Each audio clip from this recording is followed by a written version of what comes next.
play for the Cowtown Cowboys, a semi-pro team in the North Texas Football League, for 3 years while I was going to seminary. And it was interesting that a lot of the guys, they couldn't understand, wait a minute, you're going to seminary. Why are you playing football? They didn't see somebody a preacher that could play football. So that was a different side that they hadn't seen. And we don't know what kind of influence we have on other people. How true. And how God can use that. We may never see the seed that blooms. I think as a coach, I want to see somebody accomplish something that they didn't think they could do. Speak to our athletes today, those that have aspirations, no matter what sport it may be in. What is it that they need to do to start preparing for that?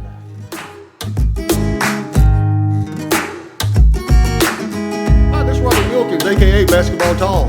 Welcome to my channel. I'm glad that you're with me here today because I'm with someone that's a star. We don't know what other people see in us, but we do know what we see in them. And the person that you're about to meet, he's someone that I see in a special light. His name is Terry Neal, superstar in the city of Sulphur, Oklahoma. So stay with me, don't go anywhere. You'll be pleased to hear what he has to say. Okay, I'm here at the home of someone who I consider special. And his name is Terry Neal. And he lives in the greater city of Sulphur, Oklahoma. And we're out here on his ranch. I like to call this a ponderosa. Because he's like, he can walk for days and never get tired. Well, get tired, let's put it that way. And he's someone special to me that I've known for quite some time. And how we first, very long time. And it's amazing how we first met. And here we are, we're kind of in our elder stage almost now. Without a doubt. And we're here where we're still connected to this day. If you would, tell everyone how we met. Well, we met on the track field at OBU. Mm-hmm. Oklahoma Baptist University. About 1980. So was it 41 years ago? It's about that. About that. It was about that. I was going to Oklahoma Baptist, and you and a buddy of yours were at East Central. And we were triple jumping. Mm-hmm. And we'd not met each other. And y'all were sure you were going to take first and second. Oh, that was a football player named Leon telling you that. Yeah. Leon was there. So, but y'all were sure you were going to get first and second. And but I was going to see if I could do something about that. So, you were determined. Well, it was determined. It took a little bit because if you remember, the first two jumps I had were scratches. Mm-hmm, mm-hmm. And so I just had to get a legal jump to get into the finals. Right. And then see what I could do then. So. And I still remember it to this day. It's engraved in my mind forever. And all of a sudden, and I'm leading. I'm in front. Uh-huh. Then all of a sudden, let me go forward a little bit. Okay, I was going to say, did I miss anything? No, you did qualify, okay? But then also, I think this was your final jump. Yeah, to the finals. I had to get a legal jump to get in the finals. But this was the finals. And we got into the finals. Yes, we were in the finals. Uh-huh. And I think I was ahead of you, and you had one jump left. I remember this, because I'm sitting there watching this, I'm thinking, I got this wrapped up. Uh-huh. And then all of a sudden, you came out, and I saw a second phase like I never saw before. And when I say second phase, when we jump, and see, I had the old school jump where you boom, boom, boom. Uh-huh. Now for you tracksters out there, triple jumpers, you know what I'm talking about. Your first jump, you come back down the same leg, you jump again, and then you switch leg to your alternate leg and you land in the pit. And I had that old boom, boom, boom, uh-huh. Okay? And you came in, boom, boom, boom, in the pit, and I think you beat me by 2 inches. I don't remember how much it was. I remember.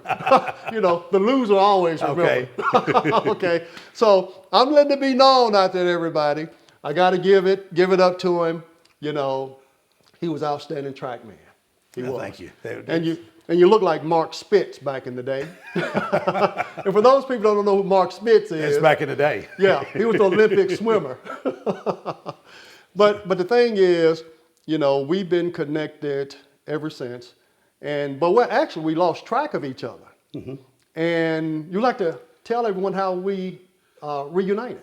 Well, what happened is, you know, both our younger son, your younger son, and my son competed against each other and with each other with the Ardmore Track Club in the summer track. And we would go to Ardmore to practice with you guys.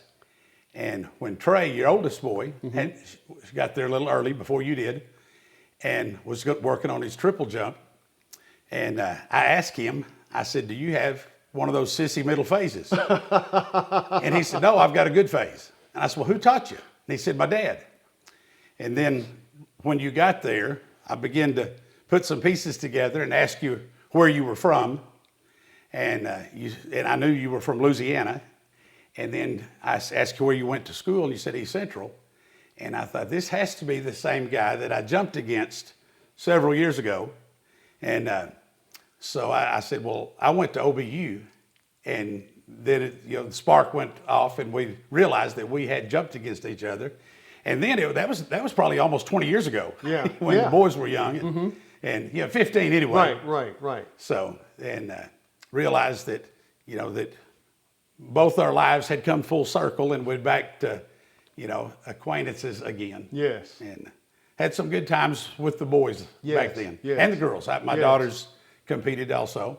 Yes. But with Dalen and Caleb, we're the same grade and got to compete against each other and with each other.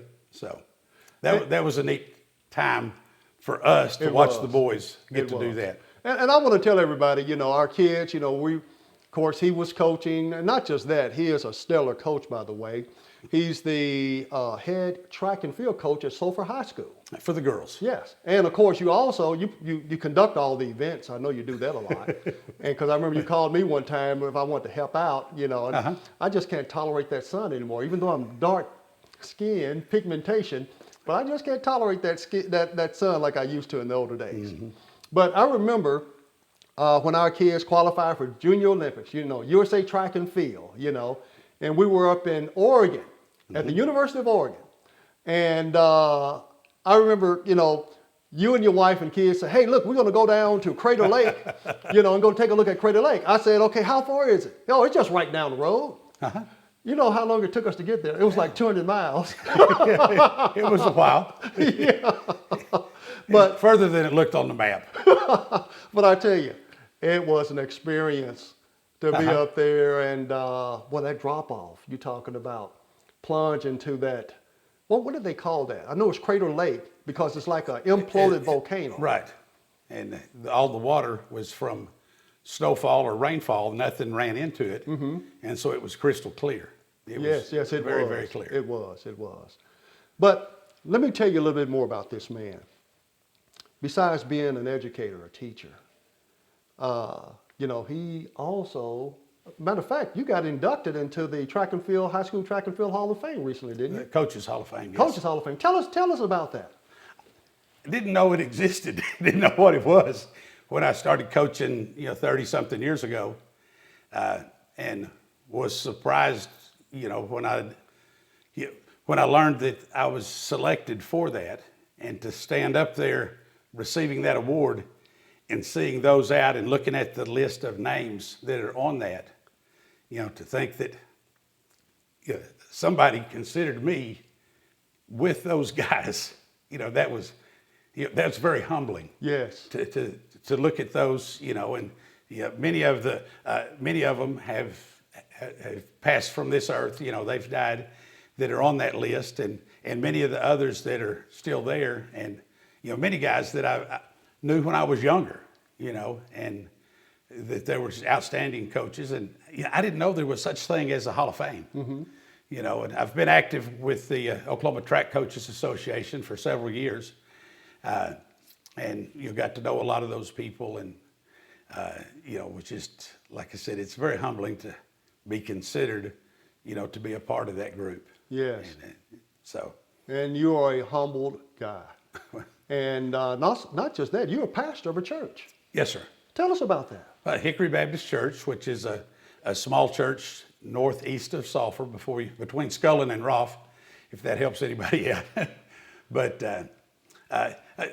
back to go, I'm not exactly sure where you want me to go with all this, but when I graduated high school, I felt like that the Lord was calling me to the preaching ministry. Yes, that's where I was going. And I went to, I held out as long as I could. I didn't want to, because I had figured I was going to get a football scholarship to where God wanted me to go. And that's exactly what happened. I didn't get nobody offered me anything. So I went to OBU and was actually, was shooting pool in the rec hall, and the track coach came in. This is his recruiting trip to me, and asked me if, he said, "You're Terry Neal, aren't you?" And I said, "Yes." He said, "You got second in state last year at the long jump, didn't you?" And I said, "Yes." And he said, "Why don't you come and jump for us?" I said, "I don't know, why not?" So I spent 4 years at OBU jumping, and got to do that. But graduated there, and went straight to Southwestern Seminary, and what was supposed to do as for preaching. While I was there, I felt like God was calling me to church planting, to go somewhere and to help start a new church, a place that needed. So I went back to East Central and got my teaching certification, then went back and finished at seminary. And I think God shows us, he shows us a picture of what he wants us to do. And I felt like I got like halfway there, and he said, "Okay, good. Now let's turn and go this direction." Because he brought me back here.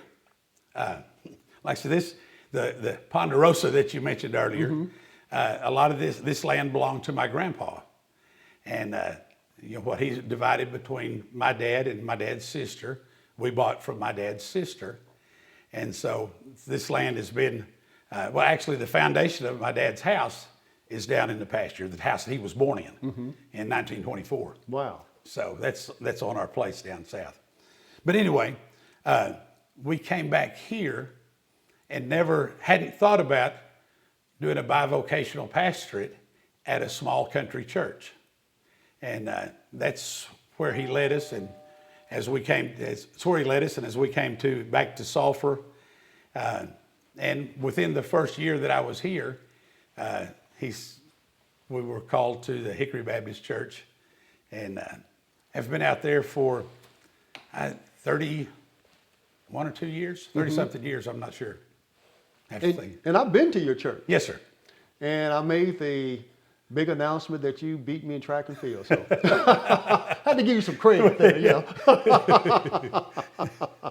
And you mentioned you said you got second in the long jump in state? Yes. That's awesome.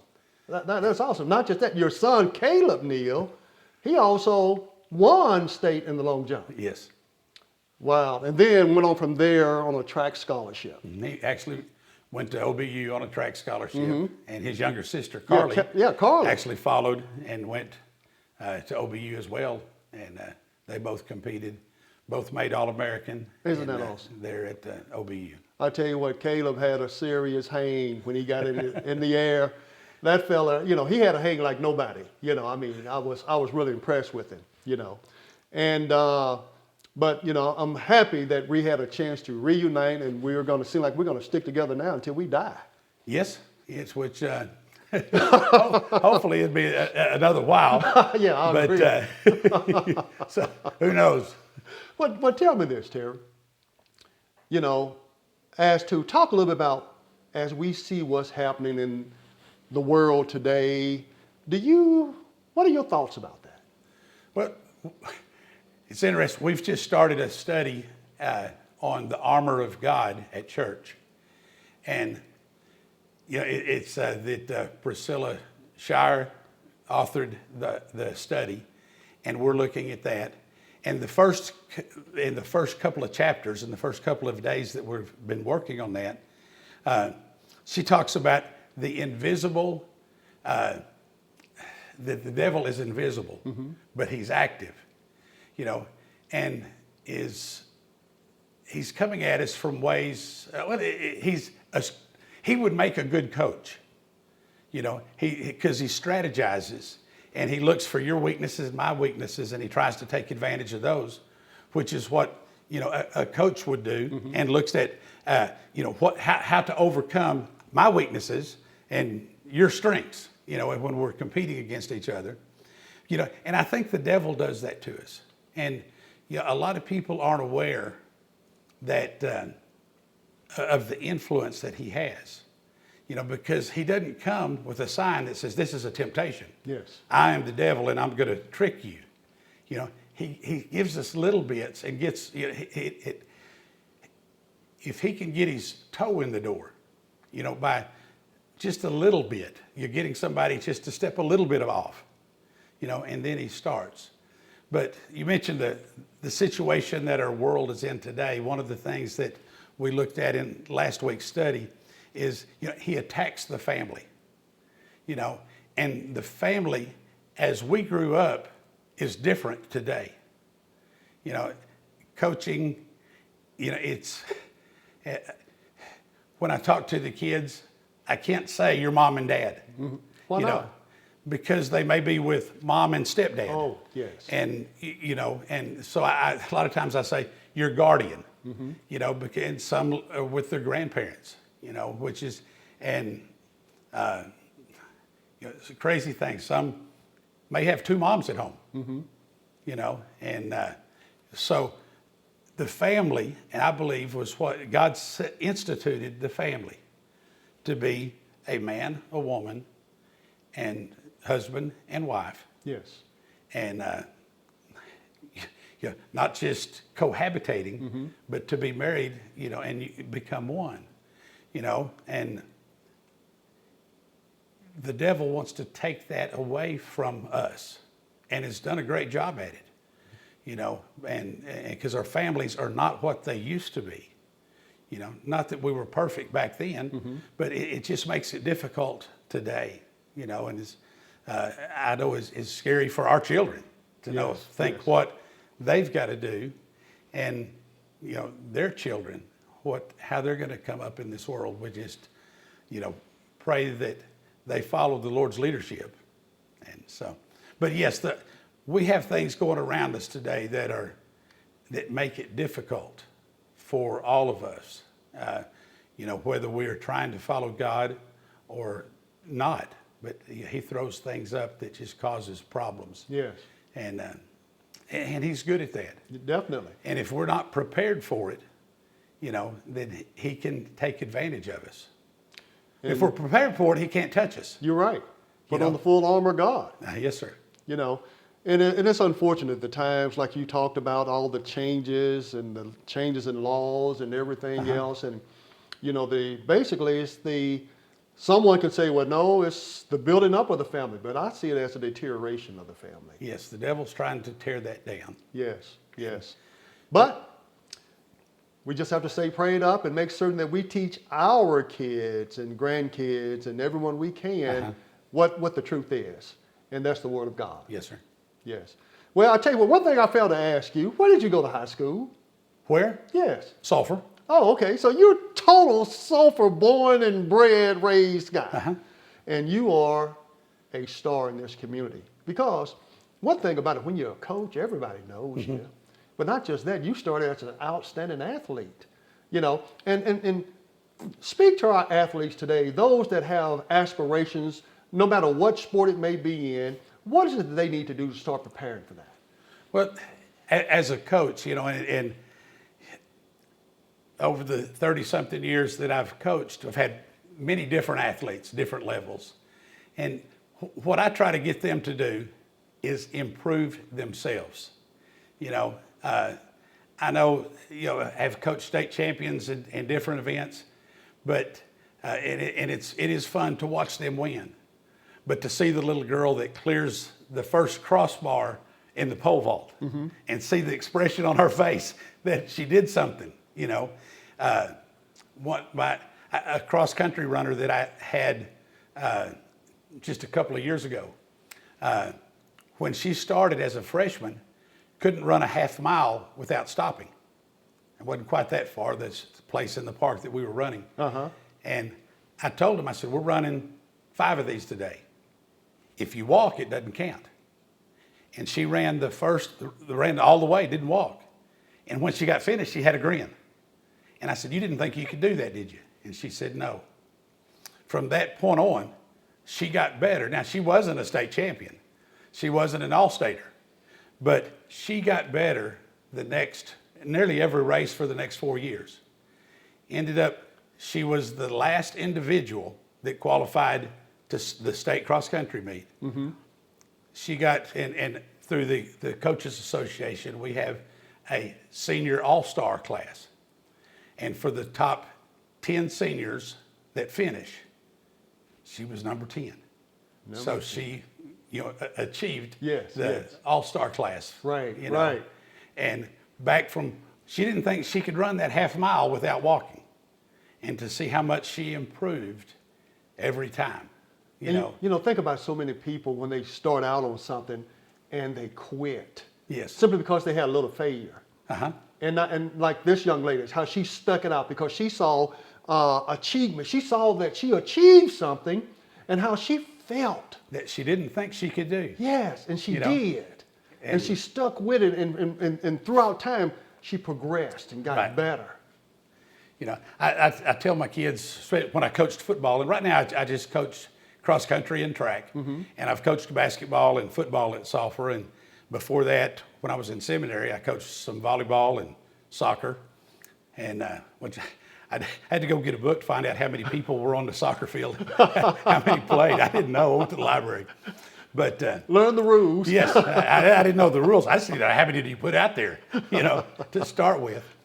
But when I coached 7th grade football, I've told the kids, I said, listen, I hope you become a professional football player, and make millions of dollars a year. And when you do, remember Coach Neal back in the 7th grade? I said, but as long as I've been doing this, I haven't had any pro football players come out of this, that I've coached yet. Yes. So you need to learn what you're supposed to at school. That's right. So you can pass and so you can do those things. And so, but it's good for, I think as a coach, I want to see somebody accomplish something that they didn't think they could do. And I had a pole vaulter, actually he was a discus thrower, walked by the pole vault and said, Coach, can I try that? I said, sure, come on. And I tell my pole vaulters now that while he was learning, he hit one of the standards where the crossbar is supposed to sit and almost tore his shorts off. He hit that and crashed pretty good. But he became a state champion a couple of years later, because he didn't quit, like you said. Yes. And it overcame, he also placed in the discus at the state meet, which is not a real common, for sports that, it's not real common to have those sports where you can do those two different things. They don't complement each other like a lot of the things do. So, and that's what I think is important in coaching, that you show somebody, teach somebody, and get them to do something they didn't think they could do. And I think, too, it's real similar at the church, is to encourage people, give them the faith and the strength to do something they didn't think they could do. Yes. And I think those things go hand to hand. Yes. So, you're talking about, the way I look at it in a lot of materials that I read, basically principles for success, principles of achievement, because you got to put the work in. Right. You got to study. You got to prepare. You got to do all those things, and you can't quit. Because so often people quit just before they got a blessing. Right. Wow. Well, Coach Neal, which I call Terry, and I can call you Terry. Okay. Let me ask you something. And Pastor Neal, okay. What's ever on your heart, on your mind, as we're closing, I'm going to give you the final word. Well, that's a scary thought to, it's different. This is the first time that I've done something like this, and it's, I thank you for doing that and giving me an opportunity to share. Thank you. But, it depends on when you wear different hats. And, like I said, I'll always be coach to a lot of people because that's who I've had for, many years. And it's just like coaches that I've had that are not coaching anymore that, when I see them, it's, hey, coach, because that's what they were to me and helped me get to where I was then. And now, and then, at church, Brother Terry. A lot of people, they don't know who Coach is. Oh, the Brother Terry, that's who you're talking about. And the other way around, people don't know who Brother Terry is. He's Coach Neal, So I just think, it was interesting how the Lord got Lisa, my wife, and I back to Sulphur. She's from Tennessee. She didn't get to go back home. Nashville, right? Just outside of Nashville.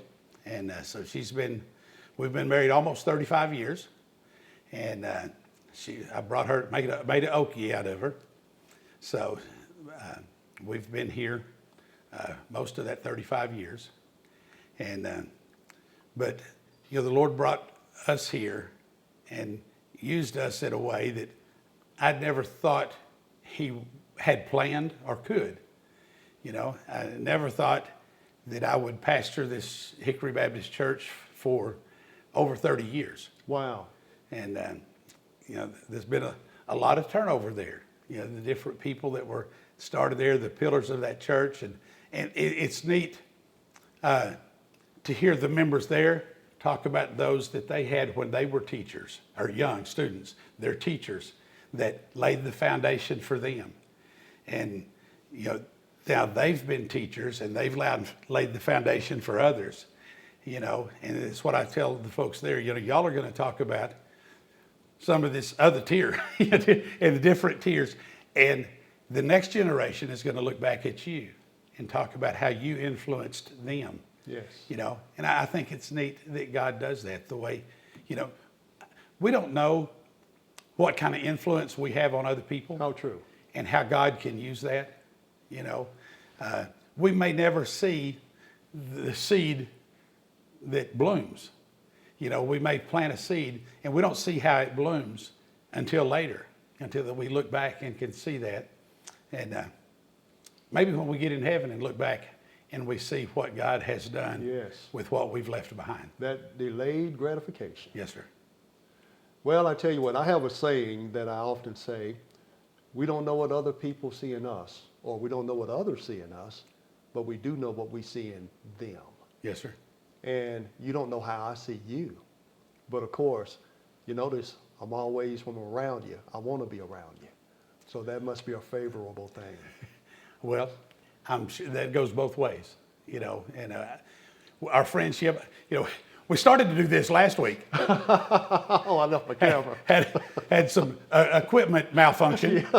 Yes. And so we visited here on the couch behind me for about 3 hours. Yeah. Just got to share and catch up on some things. And, Yes. and it's good that we can do that. And that we have friendships that we can do that. Yes. And I'm thankful for your friendship. And I'm thankful for yours too. Brother Terry, give me a hug. All right. I stand up a little taller here. And to my audience, thank you.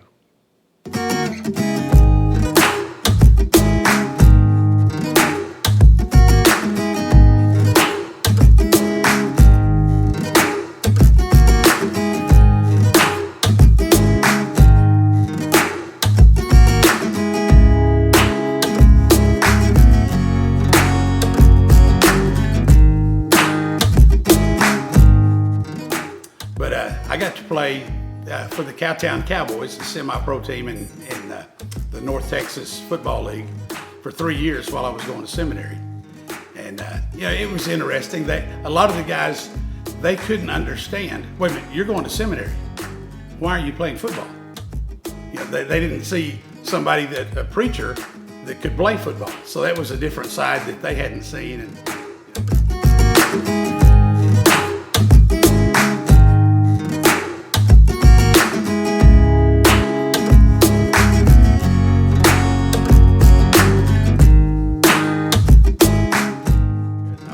to play in the United States Football League, which the USFL played in the spring back a long time ago.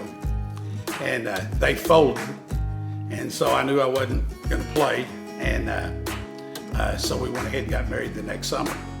And I did a year or two later after that. I wasn't in shape for kicking, but did have a tryout with the Dallas Cowboys, their free agent tryout that they have at the Texas Stadium, which is their old stadium, but got to go and do that. And it's just experience, one of those things along the way.